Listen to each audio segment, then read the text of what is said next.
So Mitt Romney, of course, is campaigning above all on his ability to create jobs. I want to make it once again, America, once again, the most attractive place in the world for job creators.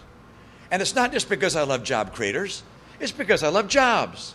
I want more good jobs for the American people, and I want such competition for good workers that salaries and wages go up so people make more money. I want to help the middle class of America, and I'm going to do it. We'll talk about that a little bit. We're turning to Kevin Madden, Senior Advisor to the Romney campaign. Kevin, thanks for joining us. Great to be with you. Thank you for having me. You know, a lot of this conversation in the campaign so far has been about what Barack Obama has failed to do to create jobs. When do you turn the conversation more to what Mitt Romney will do to create jobs rather than what Barack Obama has not done? Well, I think that was a large part of the primary process, and it's also going to be a really important part of this general election. You know, oftentimes during campaigns, we oftentimes hear criticism about, well, I'm not hearing a lot of specifics. Exactly. One of the things we heard during the campaign was that the Governor Romney, during the primary campaign, was we were offering too many specifics. If you remember, the Governor Romney put out a 160-page booklet with a 59-point plan about what he would specifically do to help move the economy forward. Addressed everything across all the different issue silos, from healthcare to energy to trade to spending to entitlement reform.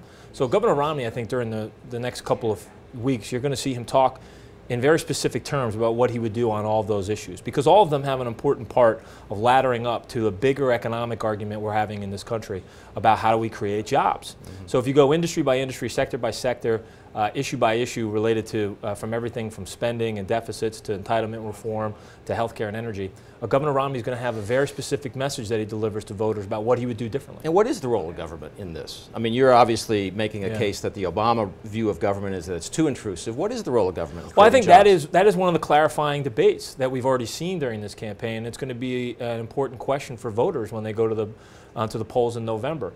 Do you believe that fundamentally government is the engine for economic development, or do you believe that the private sector and the entrepreneurial spirit of the American people is what needs to be helped in order to have businesses, both big and small, grow?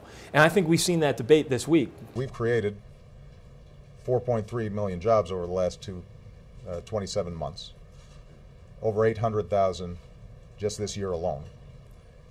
The private sector is doing fine. I think that is entirely at odds with where many American business owners, both big and small, feel, particularly as it relates to the policies and the regulations and the taxation that we've seen over the last 3.5 years. And then you've seen President Obama try to make a very aggressive argument that what we need to do is put more money into the private sector, whether it's infrastructure or spend more money on government workers in order to grow the economy.